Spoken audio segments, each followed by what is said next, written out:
There's one problem when he got to Gath.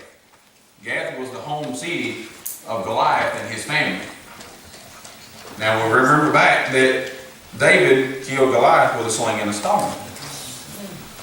How do you think the people there felt when here comes David, who's just killed Goliath? I say just killed, I mean a little while before, but he's killed Goliath, and then he marches up into his family's home city. I think that's going to say it too well. So they recognized him. And David did fear that the repercussions because of him killing Goliath. And understandable. I mean, he's going into a city that already doesn't like him. And then plus, it's out on his head that if anybody helps him, they're going to get killed. So he's already being pursued about getting killed anyways, and then whoever helps him is going to get killed. So he's against the odds. He's kind of beating his head against the wall. So, and you know, everyone knew who he was.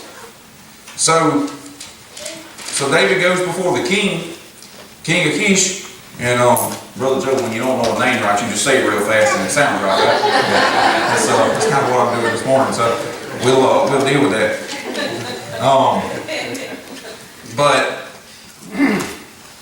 so when David gets brought before King of Kish, he's in fear that he's either going to send him back to King Saul or something else is going to happen. So he decides, you know what, let me play insane. You know, let me play crazy. Let me act like I'm demented. And that's what he does. He starts foaming at the mouth and acting like he's having seizures and doing this and doing that. And which we've seen some play that card, and you know, they try to get out of whatever they can. And that's what he was doing. He's trying to get out of that from King of Kish, and he's trying to get, once he realized, hey, they know who I am now, I can't stay here. I got to go. You know, I got to get.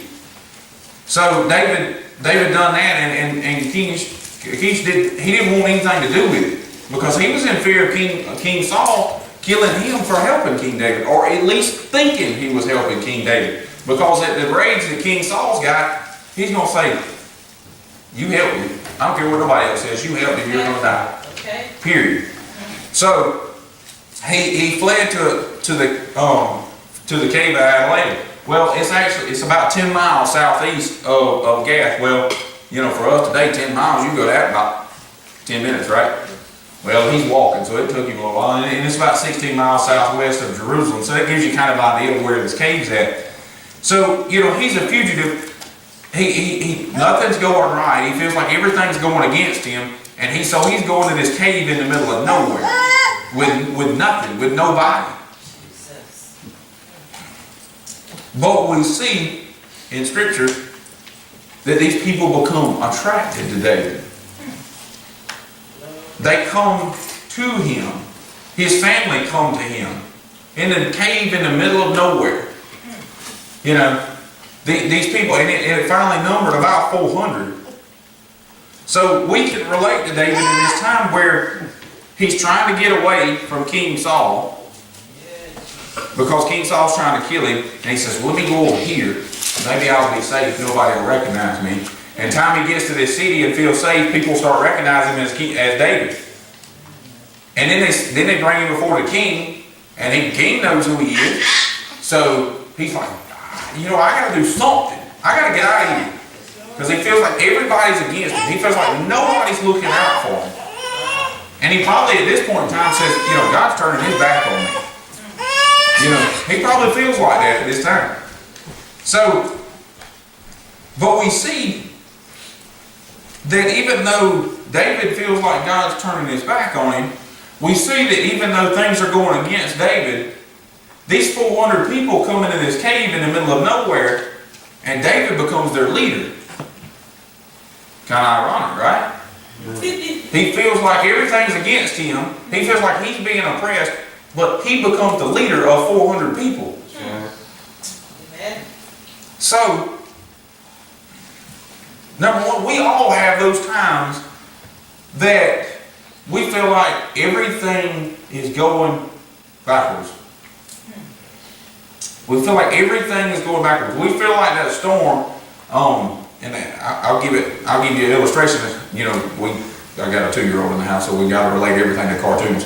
And in the movie Frozen, at the end of it, yeah, y'all like that, don't you? But Olaf gets his little personal snow flurry over his head. But take that and change it to a thunderstorm, and that's what we feel like we're walking around with over our head sometimes. Is that we're walking around with this severe thunderstorm over our head, and everything's going against us. Everything is going wrong for us. We having a dry season. I talked to one of the farmers earlier in January, and they told me that last year we had the worst season we have ever had in farming. And these people have been farming for over 30 years. They had a dry season. It seemed like, and Sheriff and I talked about it all last year while we were riding around and discussing other things, but discussing about how crops didn't produce like they were last year, like they had in other years. They had a dry season. Things were going against them. Either they didn't have enough rain or they had too much rain. Prices went out. What they had, they couldn't sell. Either they couldn't get in the fields or the fields didn't produce enough. So what do they feel like? Everything's going against us. We're not even producing. We're not getting anything out of this.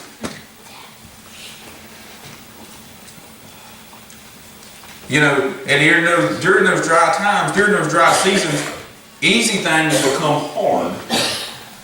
Hard things become harder.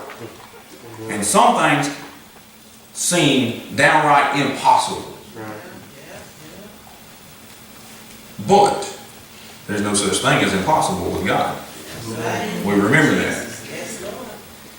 But the question is, we all have those times. There is not a person sitting in this building, there's not a person that is sitting in Glasscock County or the state of Georgia or the United States of America or the world that has not had a time like that.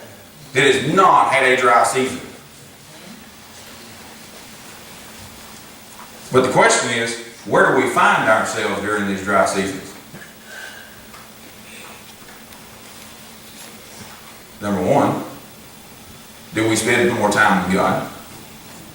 Some of us can say yes, some of us can say no. I'm one of those that sometimes I do, sometimes I find myself not doing that. Second one, do we ignore the problem and hope it'll go away? It'll go away. I ain't gonna face it. Yeah, we look like a horse going around a Kentucky Derby track with a set of blinders on, hoping it'll go away. Or do we put a pity party on? Oh, poor pitiful me.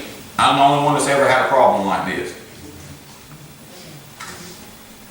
Or do we become anxiety evangelists and want everybody to feel bad for us? Want everybody to do that? And in my study guide, I was honest about it, that sometimes I hit that point of being an anxiety evangelist because I talk about how I feel, I talk about how nervous I am, I talk about how worried I am. But when we're doing that, we're wanting somebody to come up and reassure us and write a check that will never bounce that says, it's going to be okay, this is what's going to happen. We want somebody to lay it out and put it in stone that this is what is going to happen because we don't want to trust God. We don't want to let go of the string. And some of you in my Sunday school class have heard it before, but troubles in our life are like balloons with strings on them. We got that balloon in our hands and we're holding on to it, and that's that trouble. And we want God to take it. Well, we let the balloon go, but we forget we tied it to our arm. We hold on to that string. We hold on to that leash. But the problem is we need to be spending more time with God and letting Him have the problem and let go of the string and let that balloon float up in the air and float away. So we should seek God and lean on His understanding of the problem, not ours. Because He can see that big picture. He can see that picture 2, 3, 15, 20 years down the road. We see tomorrow. Or we see 5 minutes. Or we see an hour. We don't see that big picture.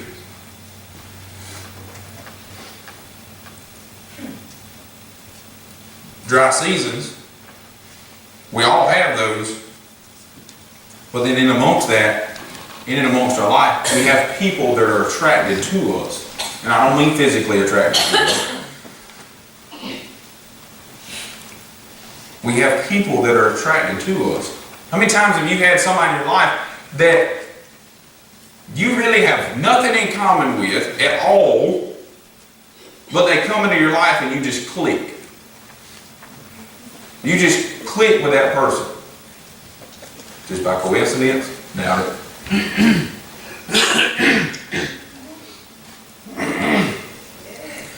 So, and we see there in Scripture that people came to David. People connected with David. People were attracted to David. Why? Because they feel like they can relate to David. We feel like that David can relate to them. We're always attracted to people that we feel like we can relate to. They may not have we may not even like the same hobbies, but we feel like we can connect with them. We feel like we can relate to them, and we're connected with them somehow, some way.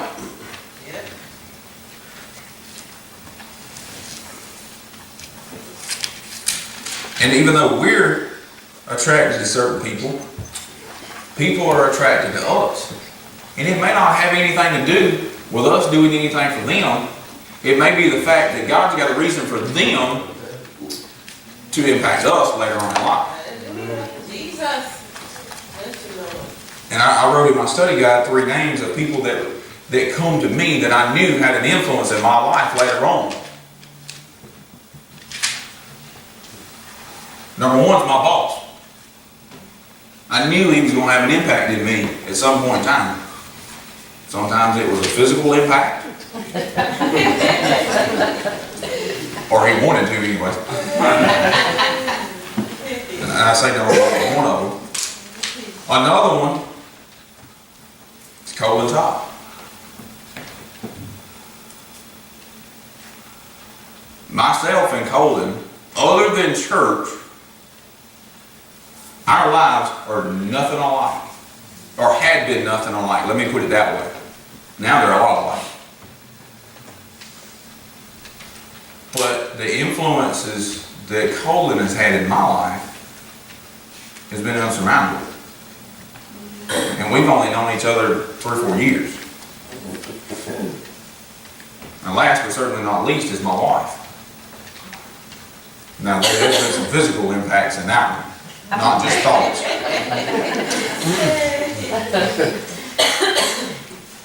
So, but God sends people into our life to deliver His will for our life. To speak to us about His will for our life. And we see that the prophet Gad came with that group of 400 people that was attracted to David, and I'm sure they'd been together for a while. I mean, I don't know the exact time frame. I didn't figure that one out, but I'm not sure how long. But in and amongst that 400 people that was attracted to David to go into this cave in the middle of nowhere was the prophet Gad. And I can probably tell you that if somebody by the name of Gad, which is G-A-D, came and told me, I'd say, okay, God, I get it. You know, his has got 3 letters, G, A, and D, and yours has got 3 letters, G, O, and D. I can figure that one out.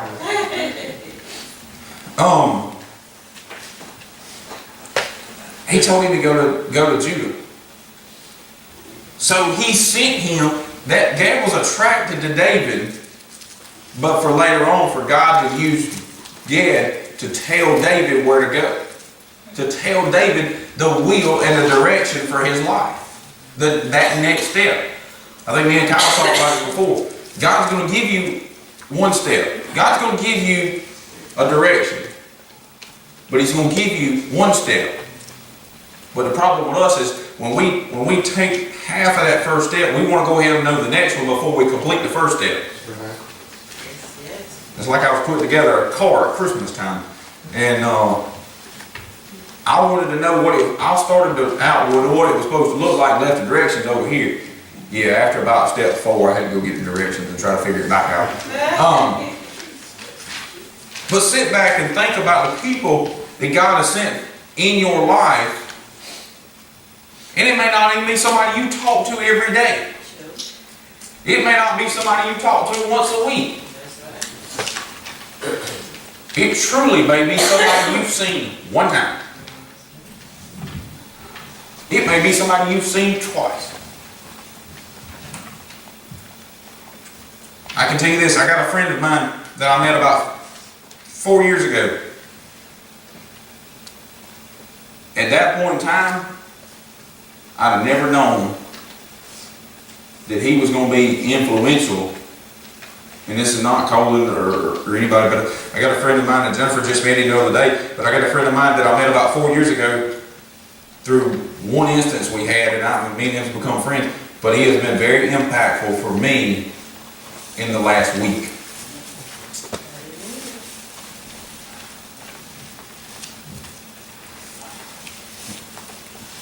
But in amongst this, we have those people that are attracted to us that help us determine God's will for our life, but how do you know who to listen to?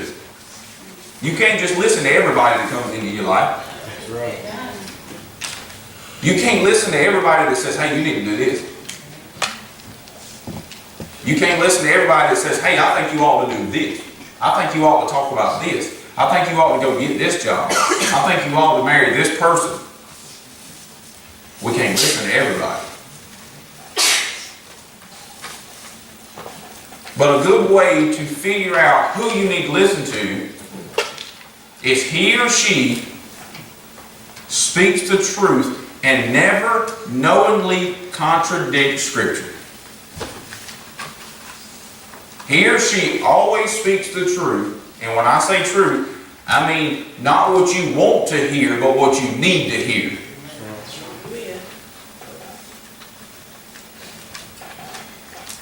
I can promise you, there's a young lady sitting right over here that has a ring on that I bought for her that constantly tells me what I need to hear, not what I want to hear. I can promise you. But that's God's purpose for me.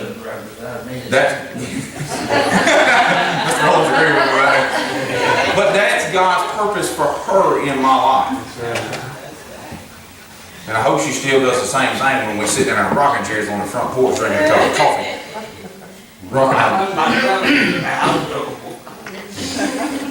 Gets worse, Jim.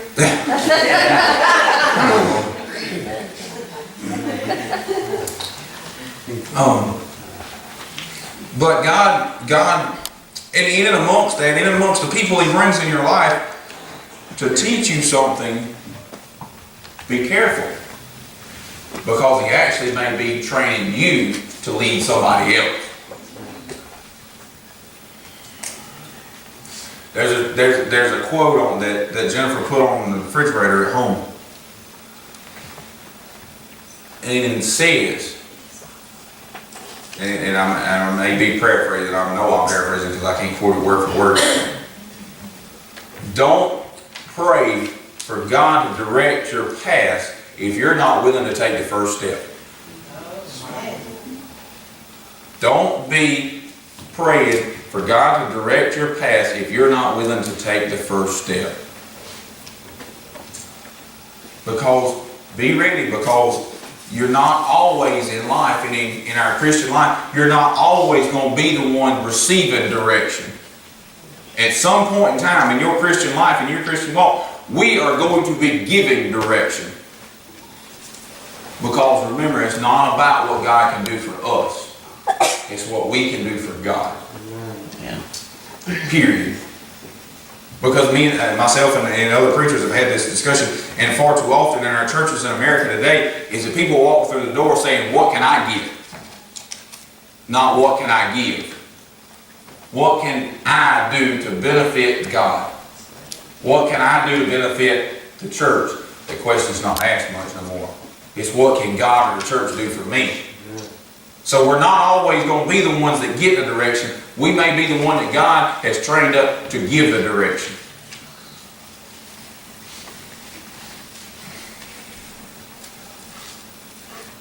So, we have to prepare ourselves to be able to give that direction. And we do that by spending time with God daily. Spending time in prayer. Spending time in His Word. Spending time in godly books.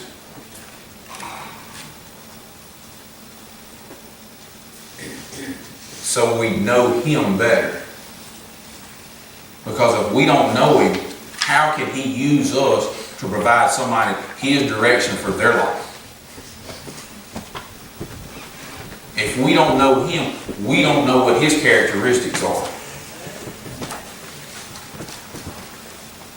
It's like, I know Jennifer, and I know she doesn't like tomatoes on her salad, or anything for that matter. If it grows in the dirt, she doesn't necessarily like it. But I know her tendencies. So if somebody were to tell me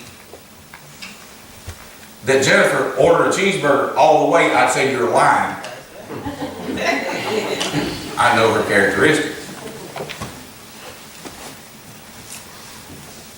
So, therefore, if you know God's characteristics, you will not send somebody in the wrong direction. Amen. So those dry seasons may be time in preparation for you. It ain't God turning His back on you, it's God working on you.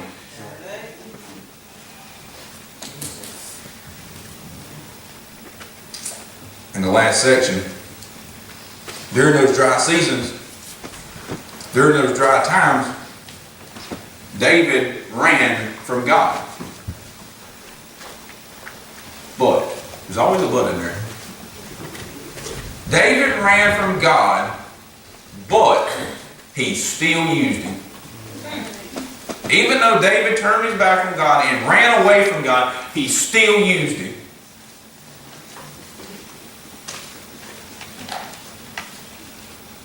We can run from God all we want to, but He's right there. Amen. And just because we may feel like He's turned His back on us, He ain't left us. He's still working on us. He's still using us. When that potter takes that clay that he's finished forming and puts it in the fire and walks away, he ain't done with it. He ain't done with it. So, think about this. Ask yourself this. Has there been a time in your life when you've ran away from God but He still used you?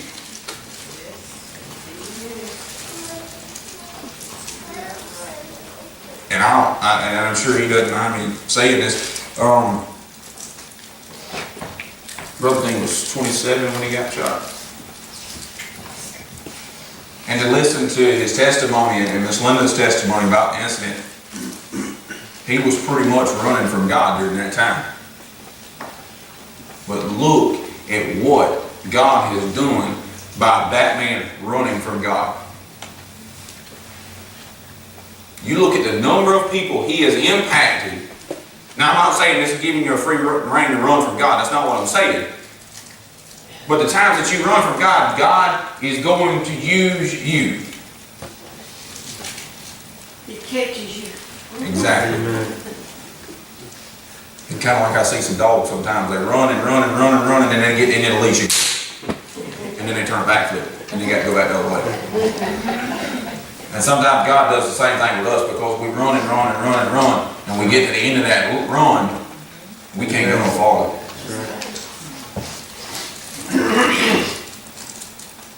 But those times that we're trying to crawl into a cave when things are going wrong, we need to crawl to God like we're crawling away from our problems.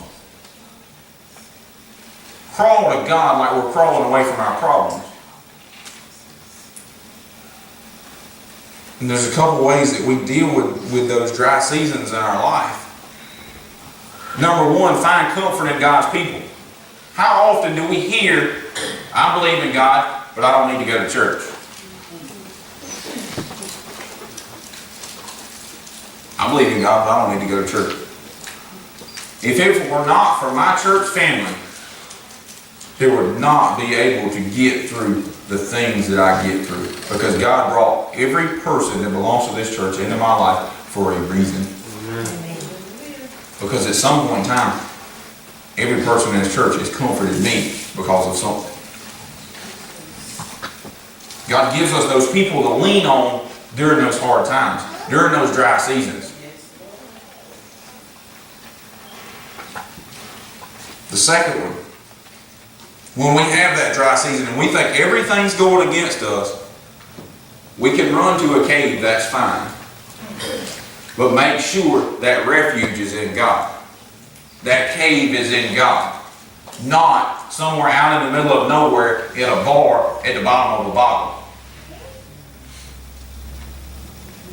Or that cave is somewhere with a friend where you're going to jeopardize your godly values.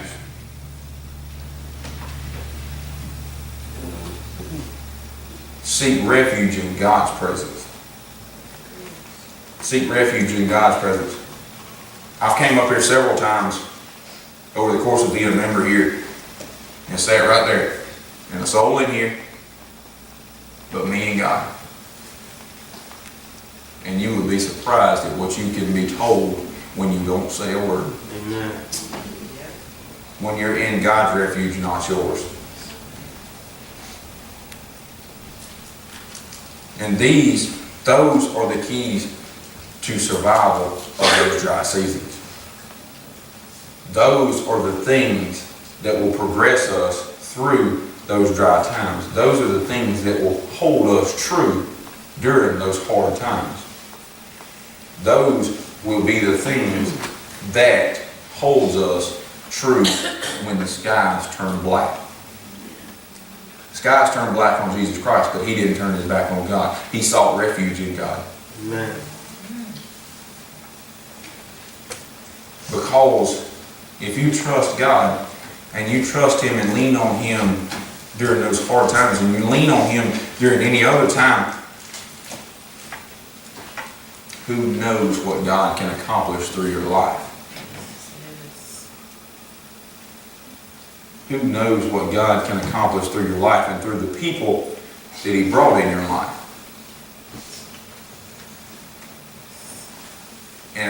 And those people may be things that bad things happen, but they taught you something. They taught us something. I can promise you, I've had a heap of people in my life, whether it be work related or personal related, that bad things have come about and I have learned from them. But the thing about it is, and in closing, we got to know God. We got to have that personal relationship with God to be able to seek that refuge. We've got to be able to come to him as a friend. We've got to come to him and let him into our hearts. And if you don't know Jesus Christ this morning, he will come into your heart and give you that refuge. He will rescue you from that cave. He will rescue you from that black cloud. It may not be today, it may not be tomorrow, it may not be next week, but he will.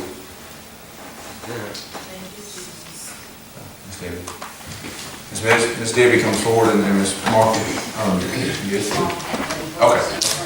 Okay.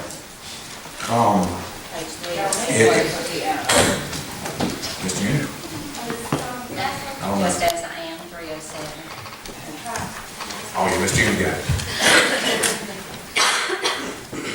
But as they start to sing this song, is actually one of my favorites, but listen to it.